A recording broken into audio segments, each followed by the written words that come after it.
Freedom fighters, I'm coming back at you with another one. And today's video topic are going to be about the sheep. Yes, we're talking about the brainwashed, we're talking about the normies, whatever you want to call them. And I did a video, a while back saying you're not going to wake up the normies. And I guess this will be kind of like, part two to that. And what is a normie, or if you're looking up what is he talking about, or what is that, maybe go back and watch the first video. But I'm pretty sure you know what it is. But I'm not even necessarily talking about the left here, because or the Democrats, or whatever you want to call them. But I've given up long ago, trying to wake them up. It's that's a lost cause. But after this whole election and everything, I thought people were gonna wake up a little bit and realize what was going on. I mean, if Kamala would have won, I think maybe people would have got a little bit more black pilled there, and maybe woke up a little bit more to it, which is kind of the reason I think Trump was installed. To put people asleep and go back into the slumber and feel like everything was okay, and we were saved. I've talked about that before. The conservative controlled opposition is pretty much just to put the patriotic wing of the country, the people who are upset at the way things are going, put them asleep, put them at ease, give them their little blow off valve so they can, pressure release valve so they feel like their side got hurt or whatnot.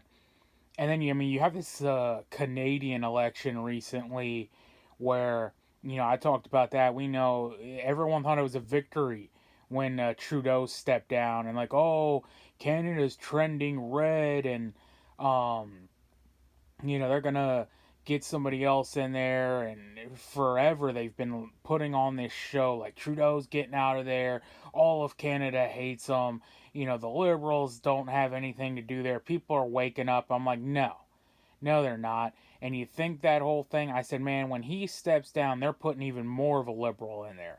Just like Chicago, same thing. I heard that when Lori Lightfoot was up for re-election, and everyone's like, "Oh no, people are sick and tired of her." Chicago, interviews on the street, people say they're tired of her, they're sick and tired of it, all this stuff. And I'm just like, it's just gonna be worse, man. Oh no, Chicago's trending red. There's outreach programs in there, and this and that. And they kept telling me how it was gonna change around. I said, no, I bet you it's just gonna get worse. Which is the theme around here. It's gonna get worse before it gets worse. And that's just how it keeps going. These people are stupid. I mean, they're not even really stupid. I've said it before too. There's different kinds of there's an act, and there's nefarious players. And then I did a video once before called what was that? The smartest idiot I know, or something like that. But I made an Officer Doofy analogy. That's a great movie, by the way. I don't know if you ever saw a Scary Movie, or if I'm pretty sure I talked about it in there. But he acts like a what's what's the best way to push it, or put it here, like a dumb person, I guess, or a mentally challenged individual. But that's really an act. He's actually the killer in the movie. It's a spoof on Scream, by the way, but it's not a scary movie, it's a comedy. And they're looking for the killer, and Officer Doofy is like a Make-A-Wish kid, where they give him the uniform and a pretend badge, and he's out there, and he's always on the scene or whatnot, and he knows the people. But no one, no one suspects Officer Doofy, because he's just the quirky, mental dude that everyone passes by. But that's his act, and that's how he's getting by doing all his criminal activities. That is your politicians and stuff. And then a lot of, like I said, it's an act. I think I talked before about there was a professor one time. He was like an archaeologist, and he's in class talking about some found bones or something. I forget how they got on the question of like gender, and he was like, "Oh, but we don't know the gender." And then there was a student in the class that's like, "Oh no, we do." And I don't know what it was, a male or a female, but he's like, "No, this is what it is." Oh, well, we can't really identify it.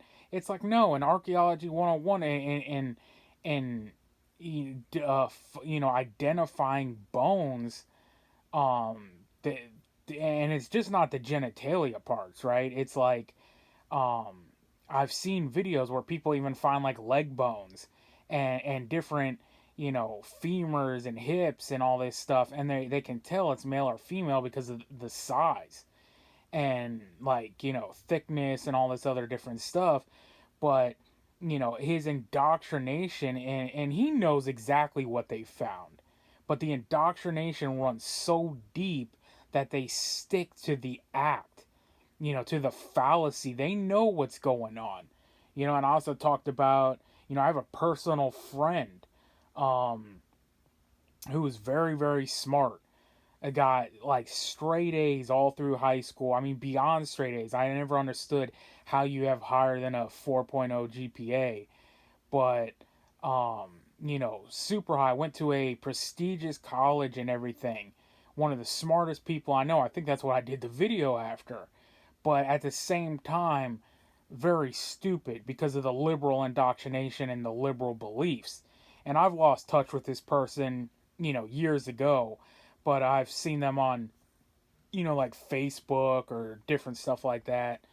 Um, they recently had a kid, and I remember people congratulating and so, and then it's like, um, I'm not going to say the name, but it's like, "Oh yeah, we're introducing so and so baby into the world."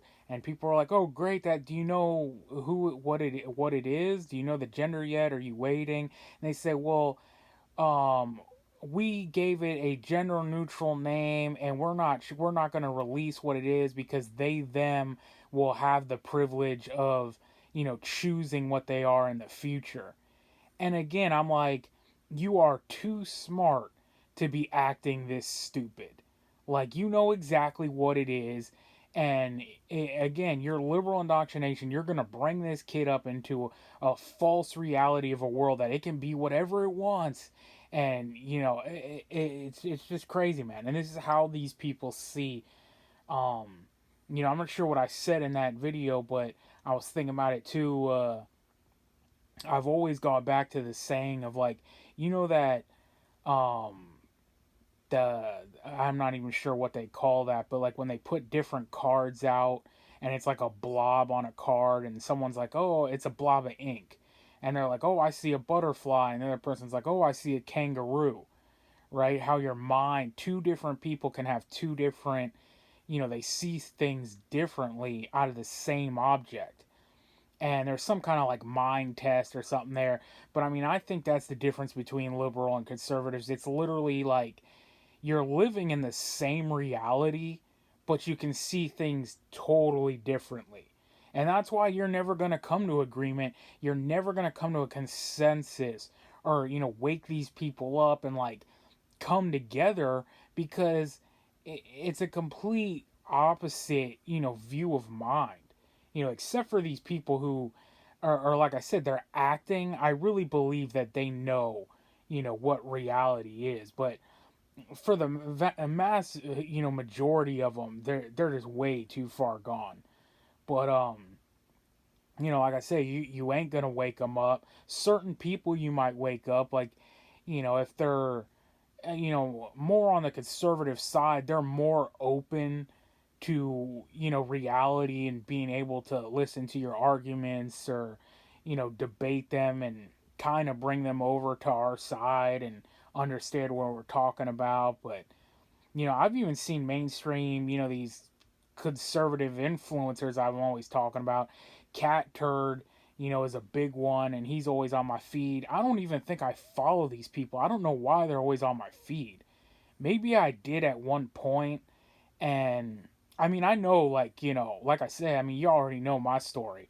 2016, I was one of the biggest Trump supporters, out there. So I might have followed these accounts at some point. I unfollowed a lot of them along the way, but when they're all pushing the, back the blue and, oh, Trump's going to save us and the whole thing. And I'm just like, no, none of that. All the hopium, the Q-tard, the plan, the storm, all this stuff. I'm like, no.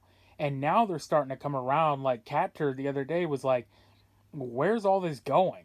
Like, where are the investigations? If there aren't any arrests or anything, like, this is all meaningless. And Gunther Eagleman, Matt Walsh, like all these mainstream conservative, middle of the road conservative accounts are starting to ask, like, again, what I say, this is the supposed dream team, right? You got Cash Patel and Dan Bongino at the FBI. um you got Pam Bondi as the AG, Pete in the Pentagon, all these people, RFK, the health secretary, which the other day he said they're stopping the chemtrails and the poison in the food, and even accused them of being child traffickers. He was like, "Oh yeah, we found out they're doing a lot of stuff in the skies and trafficking and all this stuff." So maybe I'm still holding out that little inkling of hope, but I really don't have any left. But maybe they're gonna pull something out of their ass and do something. And MTG the other day was like, this country's so divided, I don't even know where it's going. And I was like, it's what I've been saying for a decade. It's coming to a civil war. It's coming to a head that you can no longer. These mainstream accounts are like, what? Where are we going? And Elon's comment, we talked about that, where he's like, if you vote for change and then the change gets in office and they're trying to do the change and people don't do it, and you have these judges resisting and these politicians resisting, there's aides within the cabinet still that are swamp monsters that are telling Trump all this stuff. um the judges are saying, "Oh no, you can't do this. You can't deport illegal aliens. It's not under the Illegal Alien Act," and all this stuff or whatever it is. And I saw Cat Turd too, saying, screw what the Supreme Court says, which I said tons of times in my videos. Supreme Court ain't gonna save you. And he's like, they arrested the judge, which is a good start. Again, why I don't believe in these judges. um you have a judge here arresting an illegal or a prosecutor bringing forward an illegal alien on domestic violence, and this Karen woke liberal judge is sitting there going, "Oh no, here, come this way, come with me," and harboring him and sneaking him out of the courtroom so he doesn't get deported. Now, this is the same judge that, you or I would come forth and they're like, the so and so had a extended, 30 round magazine, clipazine, and all these, illegal firearms, and they'd throw you in prison without a thought for your constitutional, God given rights and freedoms. They don't give a damn about that. These people are traitors to this nation, and it needs to stop. And this is why I have no respect for them. And they're just starting to come around. That, yeah, start disregarding what these judges say. Who cares about the Supreme Court? None of this matters, man. Get it done. And eventually, it's going to come to conflict. Someone's going to step in the way and say, no, you're not doing this. Someone's going to try to arrest a Fed's going to be trying to arrest a judge, or a judge is going to request a raid on a Fed, and they're going to swat a Fed, and the Fed's going to open fire or something like that. And it's just all going to break loose eventually. And then it's game over. It's game on is what it is after that. But man, let me know what you guys think about the whole situation. Until the next one, you know what it is, man. We are on our own. Nobody's coming to save us. So get right with God, because only God can save you. Freedom fighters out.